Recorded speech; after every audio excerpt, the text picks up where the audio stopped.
If you watched my previous video, you may remember I said that Golden Sun was one of my favorite games on the Game Boy Advance.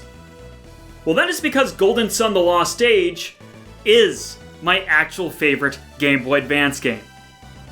Golden Sun: The Lost Age could have just been more Golden Sun. It could have continued right where the last game left off on its cliffhanger ending. It could have just set Isaac and crew on a fancy new boat and continue their journey into the wider world of Weird.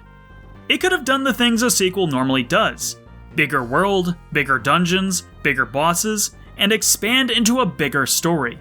And because the first thing the game asks for is to transfer data from the first Golden Sun, it could have made the journey feel like it was one continuous story.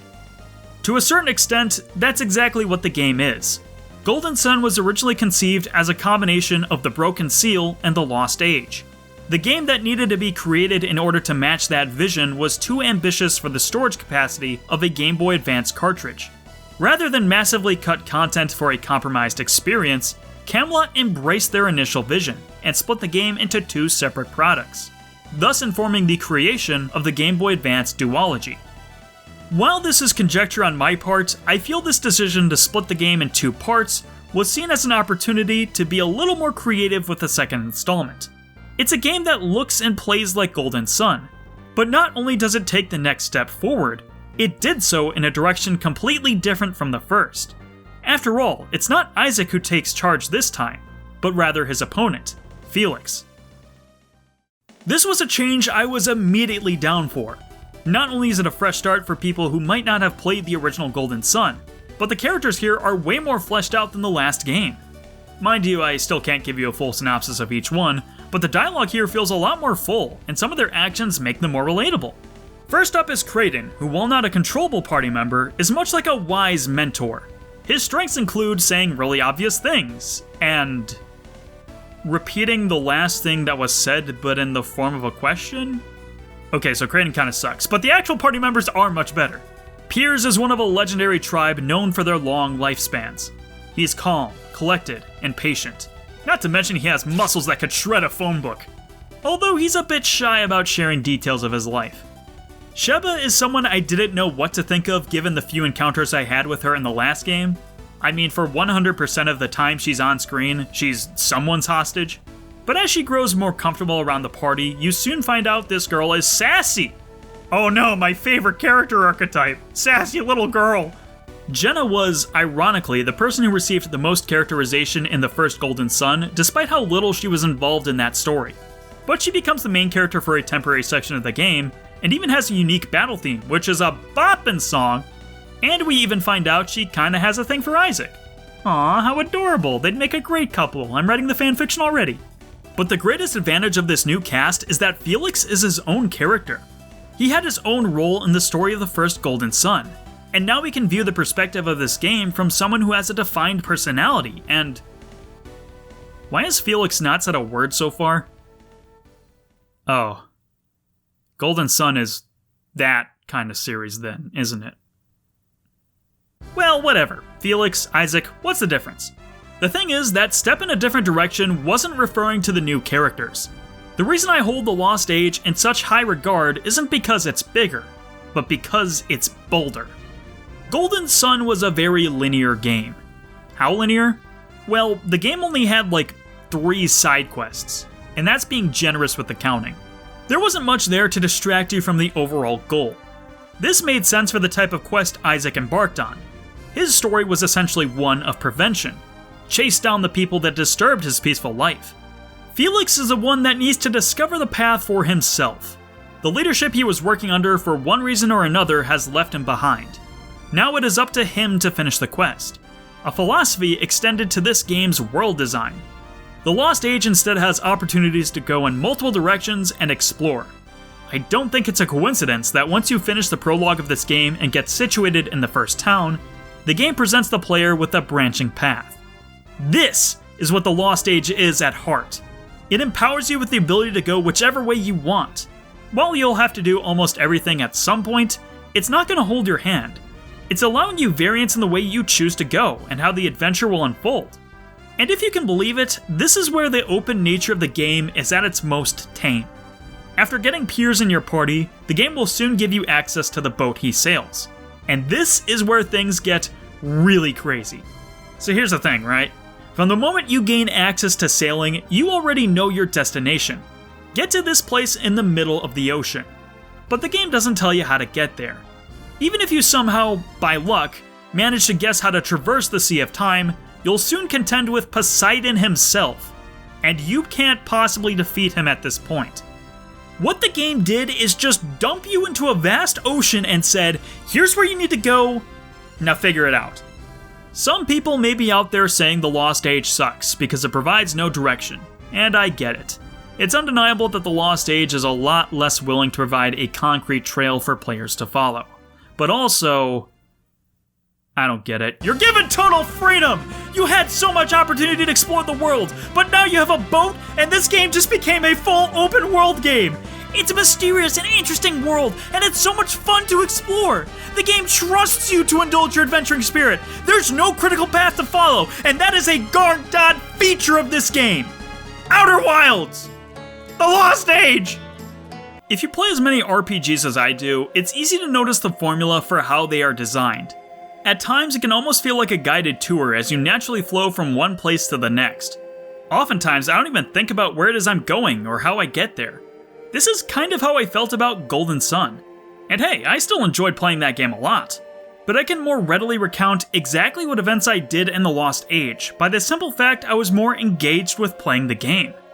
I became excited when I found a new town or new dungeon, because maybe they could provide me some insight on what to do next. And usually they do. The Lost Age is often criticized because it provides no direction to the player. I say that isn't true. The game sets up pretty early that there are some things you aren't able to finish until later. When I got to the Sea of Time outside of Lemuria and couldn't get anywhere, I naturally thought, oh, I must not figure out how to get past here until later. So then I explored the world. I went to different towns, I talked to different people, and gathered tons of useful information. By not only using direct information from NPCs, but also inferred conclusions from what I had already done, I was able to identify patterns and where to progress to. For the sake of transparency, I'll admit that I used a guide thrice for this game. In case you don't know, my stance on using guides is pretty straightforward. In case of emergency, break glass. But I can confirm that 2 of those times were just me being a dumbass. The only instance I do think is a bit of a stretch is that your boat can sail down narrow rivers. I was traversing for actual hours before I caved and looked up a guide to figure this out. I mean, forgive me for not wanting to cause an economic collapse. Far as I'm aware, there wasn't even so much as an NPC dialogue box that suggested this possibility. To be fair, it's not the most embarrassing thing I needed a guide for. Where do I go? Where do I go? Do I talk to you? Do I talk to you? Does something happen if I talk to you 6 times? Mom, help me, I'm lost. What am I even supposed to do? I've been running around this town for the past hour. Game facts, take the wheel. Oh, I can go behind this tree. Well, that's embarrassing.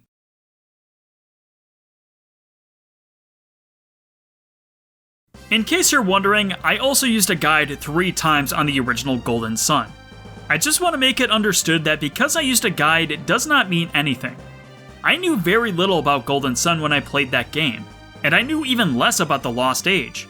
And if someone as stupid as me can finish this game with only minimal guide consultation, then I just can't agree that the game being open-ended is a problem. The game gives you options on where you can go, but the more you explore the world, the more powers you'll acquire. The more people you talk to, the more knowledge you'll obtain. The more mysteries you solve, the more clues you'll find. And before you know it, the world begins to make more sense.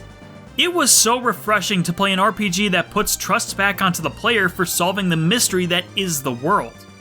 Do you want to finish the game? Do you want to say that you've truly overcome the experience that is Golden Sun: The Lost Age? Prove it. If you're going to play The Lost Age for yourself one day, and please do because Golden Sun is awesome, then heed some advice of mine. This is the kind of game I actually recommend keeping a written journal for. Making note of all the places you've been, all the things people say, and all the obstacles you aren't quite ready to solve yet. You're required to be much more proactive in completing the game, so treat it like a proper adventure. Work with the game, and it will also work with you. But my contrarian fanboy defense of why open-world Metroidvania Golden Sun is really good actually does not leave me blind to more inherent criticisms. Even I will admit that The Lost Age is a lot more messy in comparison to the simple execution of the first Golden Sun, and thus suffers from a lot more problems. If I was in the director's chair for this game, I would go back to the drawing board to make a number of changes. A small thing that could have gone a long way is to create better signposting for when players are finished exploring an area. The Lost Age is surprisingly lacking in boss battles where it makes sense to have them. Bosses are the natural cap-off to the end of any challenge.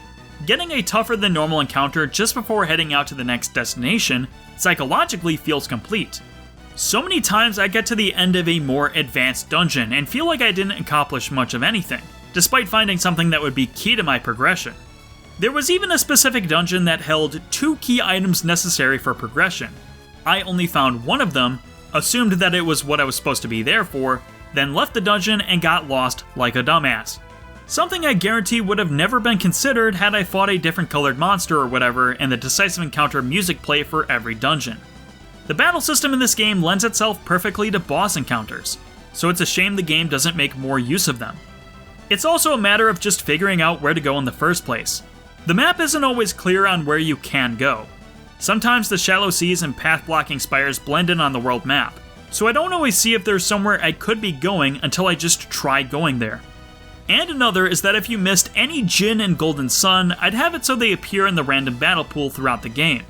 It turns out that because I did not find every Djinn in not only the Lost Age, but also the first Golden Sun, I don't even get access to the optional dungeons and super bosses within. I try not to get too hung up on missing things, sometimes it just happens with games, but it felt like this was something where I got punished for not using a guide. Aw man, I wanted to get beaten to death by Dullahan. But even if I can't get into the cool optional dungeon, well then I at least have the regular dungeons to play around in. Because the dungeons in Golden Sun 2 are sick. While the puzzles are still relatively simple to solve, The Lost Age definitely steps up its game. It feels like a proper elevation of what was already experienced. Even some of the first puzzles in this game are more difficult than the last puzzles from Golden Sun. This makes sense when you consider this game was basically an extension of those concepts, and were probably designed assuming players would already have the baseline knowledge of how this game plays. Even from the first few dungeon areas, the game asks players to view the simple act of jumping in a more thoughtful way. The later dungeons also have puzzles that are way more complex than anything you would have found in the first game. Sometimes you may even have to use your existing synergy in an atypical but still logical way in order to progress. I hear a lot of complaints from some people the dungeons go on for too long. I feel like you guys already know how I'm going to respond. The dungeons do feel huge and sprawling, but even as a first-time player, they are laid out in a generally sensible way. I loved Ayers Rock. No, I'm not kidding. Yes, I'm at least partially insane. I just love the feeling of having to conquer a place with more than just my physical might. But the added challenge and complexity of The Lost Age was something that only made that feeling more pronounced. My biggest complaint about them is they often don't have boss battles at the end to cap off the experience, but that's irrelevant to the quality of the puzzles and dungeon design. From what I can tell, The Lost Age seems to be the fan favorite for most Golden Sun fans. So perhaps it's no surprise for me to say, this game is also my favorite of the trilogy. That being said, there is a bit of divisiveness when it comes to this particular entry. To be fair, I do think some of the criticism is warranted. There are even some things that I would change about this game if I had the chance. But as a whole, it provides something that most games of its kind are sometimes too afraid to consider. I fell in love with Golden Sun because of the appealing simplicity of its design. It felt like a game that I played before, but it differentiated itself in many small ways that made it feel like a fresh experience. But as for The Lost Age, I was blown away by how willing it was to push the envelope further, despite only needing to do the bare minimum. It truly is a unique experience. Its willingness to be cryptic is something bold, and I believe should be celebrated. It's not too often that adventure games are so silent about what to do, and as time passes on, it's a trait that's slowly becoming more rare. For following through with that brilliant choice, I salute the ambition of Golden Sun: The Lost Age.